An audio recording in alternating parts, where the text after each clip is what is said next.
Moday ni ang kahimtang sa XR150 nga atong gi-repair ganina.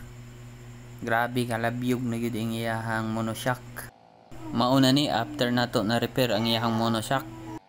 Tirada mga boss, so for today's video nag-repair ita og XR150L nga monoshock. Ingon sa atong customer, 2 days pa daw ni buto iyahang monoshock pero nahubsa na jug oil, wala na rebound og compression iyahang monoshock. Maayo na lang wala pa nagasgas ang iyahang monorad maski nahubsa na siya og oil. So atoan ang ginahinayan ug assemble ug balik ang iyahang monoshock human ato mailisan og oil seal ug mga o-ring. Fast forward mo na ni iyahang absorber. Na change oil na nato ni diri. Gwapo na ang iyahang compression nya. Hinay na pud iyahang rebound. Sa mga gustong magpa-repair, located lang ta sa Purok 1, Dakudaw, Kalinan, Davao City. Bisita lang mo dire mga boss.